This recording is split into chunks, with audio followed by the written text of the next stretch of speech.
Hi guys, welcome back to our channel for more big boss videos. ಈ ವಿಡಿಯೋದ್ರ ಬಗ್ಗೆ ಅಂದರೆ, ಗುರುವಾರ ರಾತ್ರಿ 11 ಗಂಟೆ ವೋಟಿಂಗ್ ರಿಸಲ್ಟ್ನಲ್ಲಿ ಧನುಷ್ ಅವ್ರಿಗೆ ಸಿಕ್ಕಾಪಟ್ಟೆ ವೋಟಿಂಗ್ ಬಂದಿದೆ. ಗಿಲ್ಲಿ ರಕ್ಷಿತ್ ಅಂತೂ ಬಾಕ್ಸ್ ಆಫೀಸ್ ಬ್ರೇಕ್ ಮಾಡ್ತವ್ರೆ. ಇನ್ನು ನೋಡೋಣ ಏನಾಗುತ್ತೆ ವೋಟಿಂಗ್ ರಿಸಲ್ಟ್ನಲ್ಲಿ ಅಂತ. ಬನ್ನಿ ನೋಡ್ಕೊಬರೋಣ. ಯಾರನ್ನ ಹೊಸಬ್ರು ನೋಡ್ತಾ ಇದ್ರೆ ಲೈಕ್ ಮಾಡಿ, ಶೇರ್ ಮಾಡಿ, ಸಬ್ಸ್ಕ್ರೈಬ್ ಮಾಡ್ಕೊಳ್ರಿ. ಕೆಳಗಡೆ ಹೈಪ್ ಬಟನ್ ಇರುತ್ತೆ, ಅದು ಹೈಪ್ ಅಂತ ಒತ್ತಿರಿ. ಕಮೆಂಟ್ ಮಾಡಬೇಕಿದ್ರೆ ಕಮೆಂಟ್ ಮಾಡಿರಿ, ನೀವು ಯಾರು ಗೆಲ್ಲಬೇಕು ಅನಿಸ್ತಾರೆ ಅಂತ. 6ನೇ ಸ್ಥಾನದಲ್ಲಿ ಈಗಲೂ ಕೂಡ ಅಶ್ವಿನಿ ಅವರಿದ್ದಾರೆ. ಅಶ್ವಿನಿ ಅವರಿಗೆ 9.7% ವೋಟಿಂಗ್ ಬಂದಿದೆ. ಸಂಜೆ ನೋಡೋದಾದರೆ 10.3 ಇತ್ತು, ಅಂದರೆ 0.6% ಮೈನಸ್ ಆಗಿದೆ ಅಶ್ವಿನಿ ಅವರಿಗೆ. ಅಶ್ವಿನಿ ಗೊತ್ತಿಲ್ಲ ಯಾಕೆ ವೋಟಿಂಗ್ ಡೌನ್ ಆಗಿದೆ ಅಂತ. ನಾನು ಅಂದ್ಕೊಂಡಿದ್ದೆ ಸೋಷಿಯಲ್ ಮೀಡಿಯಾದಲ್ಲಿ ಇರೋ ಹೈಪು ಇದೆಲ್ಲ ನೋಡೋದಾದ್ರೆ ಜಾಸ್ತಿ ಆಗಿದೆ, ಅಂದರೆ 3rd ಪ್ಲೇಸ್ 4th ಪ್ಲೇಸ್ನಲ್ಲಿ ಇರ್ತಾರೆ ಅಂತ ಅಂದ್ಕೊಂಡಿದ್ದೆ. 6th ಪ್ಲೇಸ್ನಲ್ಲಿ ಡ್ರಾಪ್ ಆಗಿದ್ದಾರೆ, ಗೊತ್ತಿಲ್ಲ ಏನು ಕಾರಣ ಅಂತ. ಇನ್ನು 5ನೇ ಸ್ಥಾನದಲ್ಲಿ ನೋಡೋದಾದರೆ ಮ್ಯೂಟೆಂಟ್ ರಘು ಅವರು ಇದ್ದಾರೆ. ಮ್ಯೂಟೆಂಟ್ ರಘು ಅವರಿಗೆ 10.3% ವೋಟಿಂಗ್ ಬಂದಿದೆ. ಸಂಜೆ ನೋಡೋದಾದರೆ 10.7 ಇತ್ತು, ಅವ್ರಿಗೂ ಕೂಡ 0.4% ವೋಟಿಂಗ್ ಡ್ರಾಪ್ ಆಗಿದೆ ಮ್ಯೂಟೆಂಟ್ ರಘು ಅವರಿಗೆ. ಇನ್ನು 4ನೇ ಸ್ಥಾನದಲ್ಲಿ ನೋಡೋದಾದರೆ ಧನುಷ್ ಅವರಿದ್ದಾರೆ. ಧನುಷ್ ಅವರಿಗೆ 10.9 ಇತ್ತು ಯಾವಾಗ ಸಂಜೆ, ಈಗ 11.9 ಆಗಿದೆ, ಅಂದರೆ +1% ವೋಟಿಂಗ್ ಜಾಸ್ತಿ ಆಗಿದೆ ಧನುಷ್ ಅವ್ರಿಗೆ.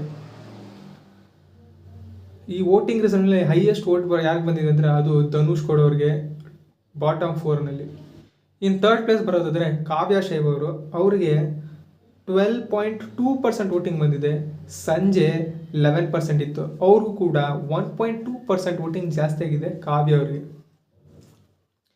ಇನ್ನು 2nd ಪ್ಲೇಸ್ ಬರೋದಾದರೆ ರಕ್ಷಿತಾ ಶೆಟ್ಟಿ, ಅವ್ರಿಗೆ 26% ಬಂದಿತ್ತು ಸಂಜೆ, ಈಗಲೂ ಕೂಡ 25.9 ಆಗಿದೆ. ಜಸ್ಟ್ 0.1% ವೋಟಿಂಗ್ ಡ್ರಾಪ್ ಆಗಿದೆ ರಕ್ಷಿತಾ ಶೆಟ್ಟಿಗೆ. ಅದು ವೋಟಿಂಗ್ ಬರ್ತಾ ಇದೆ, ಆದರೆ ಇವ್ರದ್ದು ವೋಟಿಂಗ್ ಸ್ವಲ್ಪ ಜಾಸ್ತಿ ಆಗಿದೆಯಲ್ಲ ಧನುಷ್ ಅವ್ರದ್ದೆಲ್ಲ, ಅದರಿಂದ 0.1% ಡ್ರಾಪ್ ಆಗಿದೆ ಅಂತ ಹೇಳ್ಬೋದು. ಇನ್ನು 1st ಪ್ಲೇಸ್ನಲ್ಲಿ ಗಿಲ್ಲಿ ನಟ ಅವರಿಗೆ 31.8% ವೋಟಿಂಗ್ ಆಗಿದೆ. ಸಂಜೆ 32% ಇತ್ತು, ಈಗ ಜಸ್ಟ್ 0.2% ಡ್ರಾಪ್ ಆಗಿದೆ ಗಿಲ್ಲಿ ನಟ. ಅದೆಲ್ಲ ಏನು ಕನ್ಸಿಡರ್ ಮಾಡೋಕ್ಕಾಗಲ್ಲ, ಜಸ್ಟ್ ಸ್ವಲ್ಪ. ಇವ್ರಿಗೆಲ್ಲ ಬರ್ತಾ ಇರೋದು ನೋಡಿದ್ರೆ 3 ಇದೆ ಗಿಲ್ಲಿ ಅವ್ರದ್ದು, ಅದೇನು ಎಫೆಕ್ಟ್ ಆಗಲ್ಲ ಬಿಡಿ. ಈ ವೋಟಿಂಗ್ನಲ್ಲಿ ಯಾರಿಗೆ ಎಫೆಕ್ಟ್ ಆಗಿದೆ, ಯಾರಿಗೆ ಜಾಸ್ತಿ ಆಗಿದೆ ಅಂದರೆ ಧನುಷ್ ಗೌಡವ್ರಿಗೆ 1%, ಕಾವ್ಯ ಅವ್ರಿಗೆ 1.2% ವೋಟಿಂಗ್ ಜಾಸ್ತಿ ಆಗಿದೆ. ಅಶ್ವಿನಿ ಅವ್ರಿಗೆ ಡ್ರಾಪ್ ಆಗ್ತಾನೆ ಇದೆ, 9.7 ಇದ್ದಾರೆ ವೋಟಿಂಗ್ ರಿಸಲ್ಟ್ನಲ್ಲಿ. ಇನ್ನು ನೋಡೋಣ ಶುಕ್ರವಾರ ಬೆಳಗ್ಗೆ ವೋಟಿಂಗ್ ರಿಸಲ್ಟ್ನಲ್ಲಿ. ಶುಕ್ರವಾರ, ಶನಿವಾರ, ಭಾನುವಾರ 10 ಗಂಟೆ, ಇನ್ನೇನು 2.5 ಡೇಸ್ ಇದೆ. ಏನಾರು ಆಗ್ಬೋದು. ಅಶ್ವಿನಿ ಗೌಡವ್ರು 4th ಪ್ಲೇಸ್ಗೆ ಹೋಗ್ಬೋದು, ಗೊತ್ತಿಲ್ಲ ಏನು ಕತೆ ಅಂತ. ನೋಡೋಣ ನಾಳೆ ಬೆಳಗಿನ ವೋಟಿಂಗ್ ರಿಸಲ್ಟ್ನಲ್ಲಿ.